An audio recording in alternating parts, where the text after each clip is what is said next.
ng January 26, 2025. Sa ngayon po ay lumalakas na ang hanging amihan at ito ay umihip na sa may Luzon at Visayas gaya po ninyong nakikita. Habang mayroon pong intertropical convergence zone na nag-extend po ngayon sa may Mindanao at ang shear line ay nasa northeast po ng Mindanao.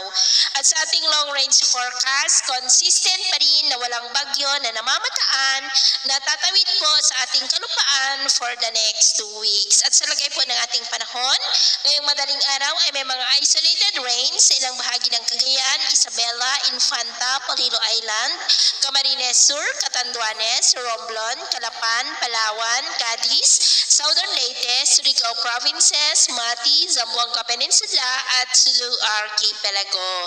At mamaya po ay asahan pa rin natin ang pagsikat ng araw sa malaking bahagi ng ating bansa pero may tsansa pa rin ng cloudy skies with isolated rains dyan po sa may Caraga, epekto ng shear line, at cloudy skies with isolated rains rin sa may Southern Leyte, ilang bahagi ng Zamboanga, Sulu Archipelago, Palawan, Cadiz, Northern Samar, Catanduanes, Infanta at ilang bahagi lamang ng Cagayan. At mamayang hapon, posible pa rin ang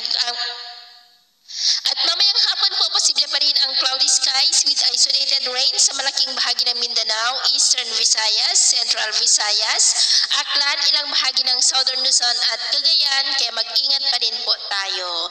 At sa atin naman pong mga baybayin, dahil sa epekto ng amihan ay maalon po ngayon sa mga baybayin ng extreme Northern Luzon at Northern Seaboard ng Cagayan at Ilocos Norte. Ang mga alon dyan ay posibleng aabot po hanggang sa 1.8 to 2.5 meters height. Kaya hanggat maaari po, ay iwasan na muna natin ang papalaot dyan sa mga may kulay pula para mas makaiwas sa mga sakunang pangkaragdagan.